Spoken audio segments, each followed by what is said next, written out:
Halo guys, balik lagi sama Ketua Sekte. Gimana kabar teman-teman semuanya? Baik-baik aja ya kan? Nah, di video kali ini kita bakalan ngelanjutin lagi pembahasan spoiler versi novel Solen 2,5 ya guys ya. Dan di bagian kali ini akan menjadi bagian terakhir dari spoiler Solen 2,5 ya guys ya.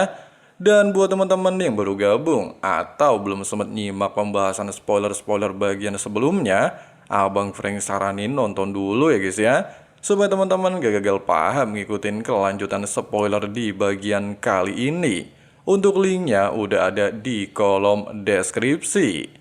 Oke lah guys, nggak usah kebanyakan drama lagi di awal video. Langsung aja kita terobos versi novelnya ya guys ya.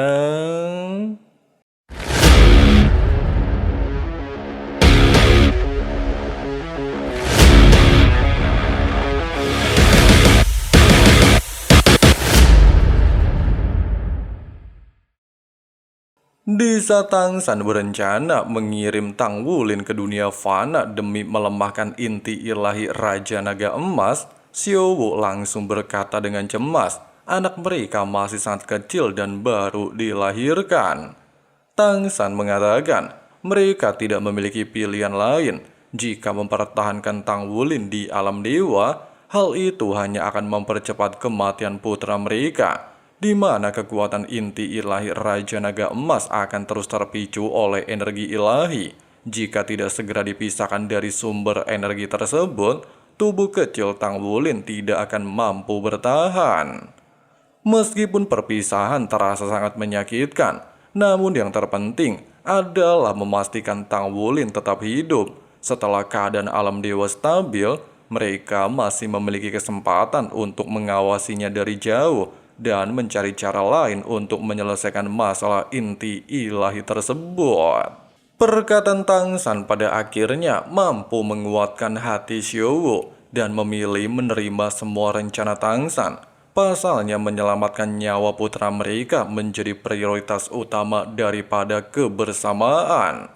Dengan persetujuan Xiao Wu, Tang San segera bertindak tanpa ragu. Dia tidak memiliki banyak waktu. Kondisi Tang Wulin semakin memburuk, sehingga setiap detik pastilah menjadi sangat berharga. Pada detik berikutnya, Tang San menggigit ujung jarinya sendiri hingga mengeluarkan setetes darah berwarna merah keemasan.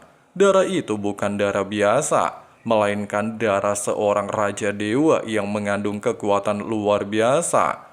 Tang San kemudian mengangkat darah tersebut ke udara, mengendalikannya dengan kekuatan ilahi, menciptakan pusaran energi biru keemasan yang mengarah ke tubuh Tang Wulin.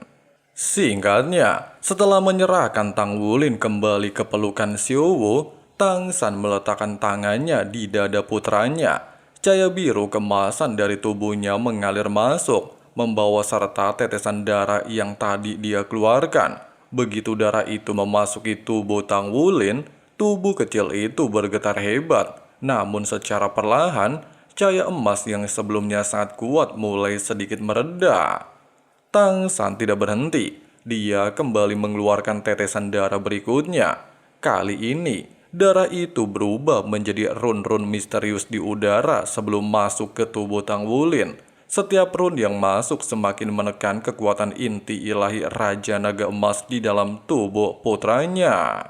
Dengan menggunakan darahnya sendiri sebagai media, Tang San mulai membentuk segel demi segel di dalam tubuh putranya. Segel tersebut diperkuat oleh kekuatan Dewi Kebaikan dan Dewa Kejahatan, menciptakan lapisan pengendalian yang saling bertumpuk. Setiap lapisan berfungsi untuk menekan dan menahan energi liar dari inti ilahi Raja Naga Emas agar tidak meledak keluar. Proses seperti ini sangatlah berat. Setiap tetes darah yang dikeluarkan menguras kekuatan Tang San secara signifikan. Namun dia tetap bertahan. Pasalnya dia menyadari hal ini adalah satu-satunya cara untuk menyelamatkan anaknya. Singkatnya, di saat tetesan darah ke-18 masuk ke tubuh Tang Wulin, tubuh Tang San hampir tidak mampu bertahan. Dia terhuyung, wajahnya pucat, dan kekuatan ilahinya hampir habis. Namun segel yang dia ciptakan akhirnya berhasil menekan energi inti ilahi Raja Naga Emas hingga ke tingkat yang jauh lebih stabil. Tidak berselang lama, semburan energi emas keluar dari mulut dan hidung Tang Wulin. Setelah itu, untuk pertama kalinya sejak kejadian tersebut, bayi itu menangis. Tangisan itu terdengar lemah, namun bagi semua yang hadir, hal itu adalah tanda kehidupan yang sangat berharga. Tang San segera menekan benih kehidupan yang ditinggalkan oleh Dewi Kehidupan ke dada anaknya. Energi lembut dari benih tersebut mengalir masuk, memperbaiki kondisi tubuh Tang Wulin, dan mengembalikan warna sehat pada kulitnya. Kejadian barusan membuat Xiaowu tidak mampu menahan kebahagiaannya. Dia segera memeluk anaknya erat-erat dan mencium wajahnya berulang kali. Harapan yang sempat hampir padam kini kembali menyala. Namun Tang San menyadari mereka tidak boleh lengah. Segel yang dia buat masih bisa terpengaruh oleh energi ilahi di alam dewa. Jika dibiarkan terlalu lama di alam dewa, inti ilahi Raja Naga Emas bisa kembali aktif, serta menghancurkan segel yang telah dia susun dengan susah payah. Dengan cepat, Tang San meminta bantuan Yu Hao untuk membuka jalur menuju dunia fana. Mendengarkan hal itu dan tanpa ragu, Yu Hao segera menggunakan kekuatan spasial untuk menciptakan sebuah jalan yang menghubungkan alam dewa dengan benua Doulo, membentuk lorong spasial yang akan menjadi satu-satunya harapan bagi keselamatan Tang Wulin.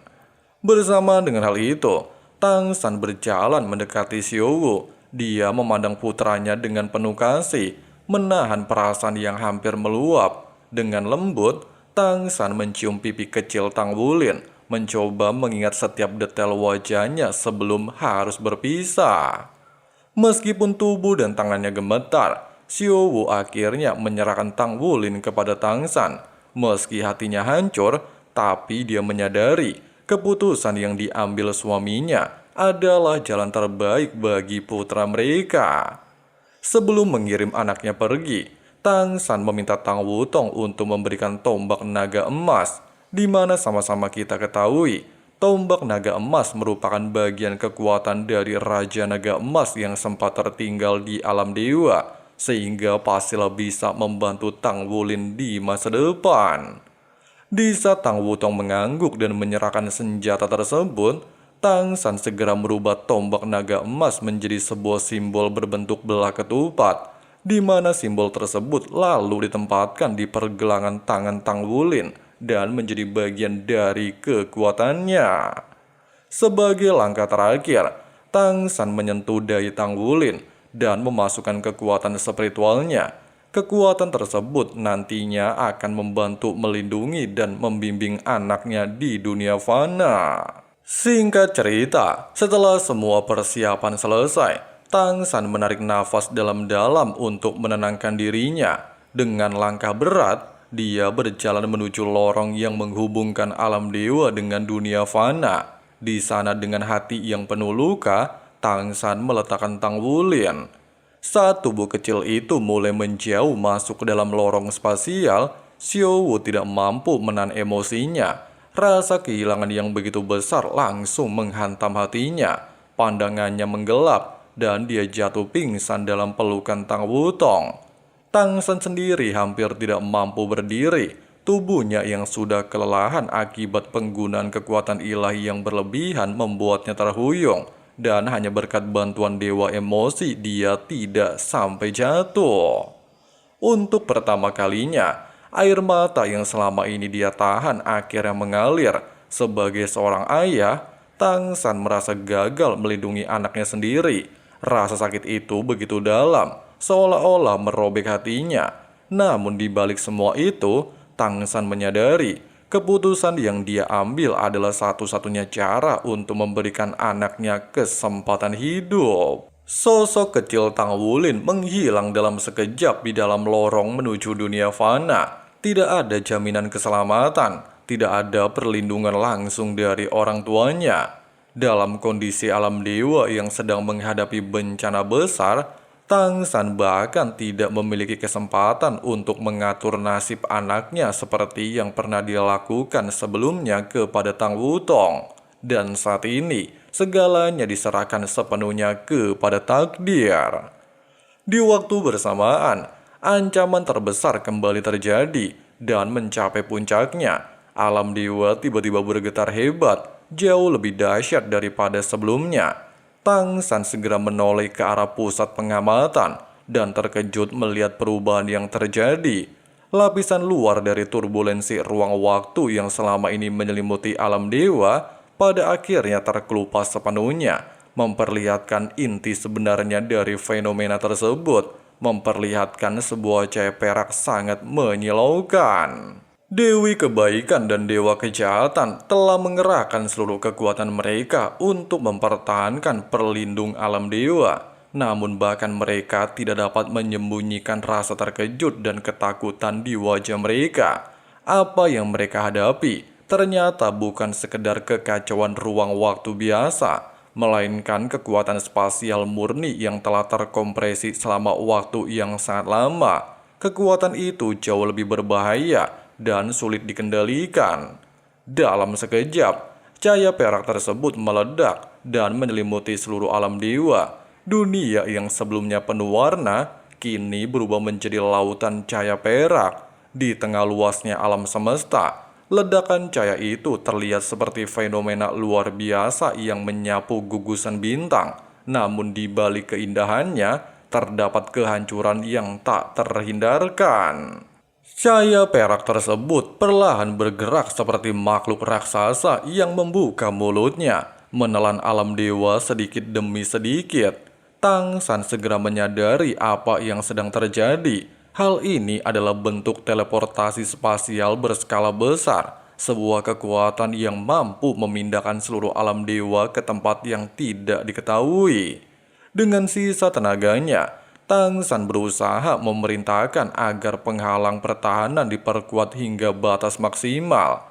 Para dewa lainnya segera merespon, memfokuskan seluruh kekuatan mereka untuk mempertahankan struktur dunia mereka. Namun tekanan dari luar terlalu besar. Pada saat berikutnya, alam dewa mulai menyusut, terus terkompresi oleh kekuatan spasial yang luar biasa. Sedikit demi sedikit, dunia para dewa kehilangan bentuknya, tertarik masuk ke dalam pusaran cahaya perak, dan pada akhirnya, dalam satu kilatan cahaya yang mempesona sekaligus mengerikan, seluruh alam dewa lenyap tanpa jejak. Semua dewa yang pernah menjaga keseimbangan alam semesta ikut menghilang bersama dunia mereka. Tatanan yang selama ini mereka bangun runtuh dalam sekejap. Tidak ada yang tersisa di tempat itu selain kehampaan. Sementara itu jauh dari semua itu, Tang Wulin telah menghilang ke dalam kegelapan dunia fana, memulai perjalanan yang tidak diketahui, membawa nasib besar yang akan menentukan masa depannya. Di sisi lain dunia, jauh dari peristiwa di alam dewa, sebuah hutan luas terbentang dalam suasana suram. Pepohonan yang tinggi dan rapat membuat sinar matahari hampir tidak mampu menembus ke dalam, membuat seluruh area hutan terlihat gelap, seolah-olah selalu berada dalam bayangan. Di kedalaman hutan, terdapat sebuah danau kecil dengan air yang sangat jernih, namun permukaan airnya sudah jauh menurun, menunjukkan bahwa danau itu berada di ambang kekeringan. Meskipun masih ada sisa energi kehidupan yang beriak di dalamnya, kekuatan itu sangat lemah, seakan-akan hampir padam. Di tepi danau, berdiri seorang pria berjubah hitam. Dia terlihat berusia sekitar 40 tahun, dengan wajah tegas dan rambut pirang yang jatuh di sisi wajahnya. Namun sorot matanya kosong, memancarkan keputusasaan yang dalam. Dia dikenal sebagai dewa binatang Roditian, sosok yang seharusnya menjadi pelindung para binatang roh. Tidak jauh darinya, sekelompok individu berdiri dengan berbagai penampilan. Ada yang tinggi, pendek, kurus maupun gemuk, tetapi semuanya memiliki satu kesamaan. Mata mereka dipenuhi kelelahan dan kesedihan. Mereka adalah makhluk-makhluk kuat, namun kini terlihat seperti sisa-sisa kekuatan yang hampir punah.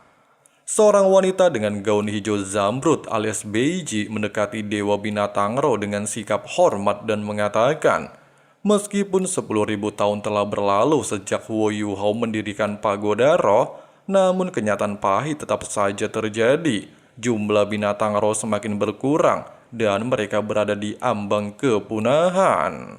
Dewa Binatang Roh di Tian hanya bisa merespon dengan senyum pahit. Dia menyadari kekuatan manusia telah berkembang hingga melampaui kemampuan mereka untuk melawan. Dan saat ini, hutan Stardew menjadi satu-satunya tempat perlindungan terakhir bagi binatang roh. Jika tempat ini jatuh, maka keberadaan mereka akan benar-benar berakhir. Di tengah-tengah percakapan, tanah di bawah mereka tiba-tiba bergetar. Air danau yang tersisa mulai menggelembung dengan cepat, seolah-olah mendidih. Getaran semakin kuat, membuat seluruh hutan berguncang hebat. Ketegangan langsung meningkat. Beberapa dari mereka mengira manusia telah datang untuk menyerang. Bahkan seorang pria bertubuh kekar langsung berubah menjadi beruang raksasa setinggi puluhan meter dan siap bertarung. Namun Tian segera menghentikannya. Dia merasakan sesuatu yang berbeda. Alih-alih ancaman, ekspresi wajah Tian justru berubah menjadi kegembiraan yang tak tertahankan. Pada saat yang sama, sebuah suara naga menggema di seluruh hutan. Suara itu terdengar dari segala arah, begitu dalam dan kuat hingga sulit dibedakan asalnya. Suara tersebut membawa perasaan kehancuran sekaligus kebangkitan. Tanah retak terbuka, dan sisi air di danau terangkat hingga dasar danau terlihat. Dari celah besar itu, sebuah cahaya perak menyembur keluar dengan kekuatan dahsyat. Sesaat kemudian, sebuah cakar raksasa muncul, dilapisi sisik perak berbentuk heksagonal yang berkilau. Tian segera berlutut dengan penuh hormat, menyambut kehadiran makhluk yang muncul. Dari dalam tanah, sosok naga perak raksasa sepanjang lebih dari 100 meter melesat keluar, lalu menghantam tanah dengan kekuatan besar. Kehadirannya begitu mengerikan, sehingga semua makhluk di sekitarnya hanya bisa bersujud, di mana sosok yang baru saja muncul adalah Raja Naga Perak. Pada saat ini, Raja Naga Perak dipenuhi kesedihan yang dalam dan menegaskan. Meskipun Raja Naga Emas telah mati, namun dirinya masih hidup. Bahkan dia benar-benar murka dengan tindakan manusia yang hampir memusnahkan para binatang roh. Tian dengan cepat menjelaskan, manusia saat ini terlalu kuat untuk dilawan secara langsung. Teknologi mereka telah melampaui kekuatan alami binatang roh. Bahkan dirinya sendiri tidak mampu menghadapi mereka secara terbuka. Raja Naga Perak tidak menyangkal hal tersebut, tetapi dia juga memiliki pandangan berbeda, di mana untuk mengalahkan manusia, mereka harus telah memahami manusia lebih dulu. Dengan adanya alasan tersebut dan demi bertahan hidup, mereka harus mengambil langkah berani memasuki dan menaklukkan dunia manusia. Dengan keputusan barusan, Raja Naga Perak mulai bergerak menuju tepi hutan. Saat melangkah di bawah bayangan pepohonan, tubuhnya yang besar perlahan menyusut, seolah-olah menyesuaikan diri dengan lingkungan baru. Sementara itu di sebuah tempat di dunia manusia, suasana dingin menyelimuti lingkungan sekitar. Di tengah-tengah kondisi itu, suara-suara heran terdengar dari beberapa orang yang baru saja menemukan sesuatu yang tidak biasa. Mereka menemukan seorang bayi kecil yang terbaring sendirian. Tubuhnya terlihat lemah, dengan pipi yang memerah keunguan akibat udara dingin. Bayi itu terlihat sangat rapuh, seolah-olah tidak mampu bertahan lebih lama jika dibiarkan begitu saja. Namun di balik kondisinya yang memprihatinkan, terdapat sesuatu yang mencolok. Di tangan kecilnya terukir sebuah rune emas, bersinar sama seperti menyimpan kekuatan misterius. Orang-orang yang menemukannya segera diliputi rasa iba. Tanpa ragu, mereka memutuskan untuk membawa bayi itu pulang agar bisa dihangatkan dan dirawat. Mereka tidak mengetahui asal-usul anak tersebut, apalagi takdir besar yang tersembunyi dalam dirinya. Singkat cerita, Di saat kehancuran alam dewa akibat turbulensi ruang waktu telah mengubah keseimbangan dunia, Tang Wulin berhasil selamat dan kini berada di benua Daulo. Bersama dengan hal itu, sosok Raja Naga Perak juga telah bangkit dari hutan Stardo. Kisah mereka belum berakhir, melainkan baru saja dimulai, membuka jalan bagi petualangan besar yang akan datang. Dan semua kisah itu antara Tang Wulin dan Naga Raja Perak hanya bisa kita bahas di Solen Season 3. Tamat ending Season 2,5 yang cukup membagongkan ya guys ya. Nah guys, begitulah ending dari spoiler Solen 2,5-nya guys ya. Dimana untuk untuk alur cerita singkatnya itu cuman ada beberapa poin ya guys ya. Selain menceritakan asal-usul para raja dewa di alam dewa, kita juga mengetahui bagaimana awal mula bencana alam dewa dimulai ya guys ya. Dari konflik antara Tangsan dan dewa penghancur, kemudian munculnya turbulensi ruang dan waktu, dan terbebasnya segel Raja Naga Emas. Tidak sampai di sini. Sebelum kematiannya, Raja Naga Emas mengeluarkan inti ilahinya ke dalam tubuh Tang Wulin, sehingga mengharuskan Tangsan membawa anaknya ke dunia fana. Bahkan yang lebih mengejutkan, Raja Naga Perak akhirnya bangkit setelah 10.000 tahun berlalu, serta akan menjadi, mungkin lawan Tang Wulin di masa depan ya guys ya. Dan yang lebih membagongkan, alam dewa menghilang tertelan oleh kekuatan ruang dan waktu. Waduh, pasti bakalan bikin ngeh ya guys ya di Solen Season 3 nantinya. Oke lah guys, mungkin segitu dulu untuk pembahasannya. Oke lah guys, makasih banyak buat teman-teman yang udah nonton videonya sampai habis. Di sini Abang Frank, si Ketua Sekte, pamit undur diri dulu. See you and bye. I know you told your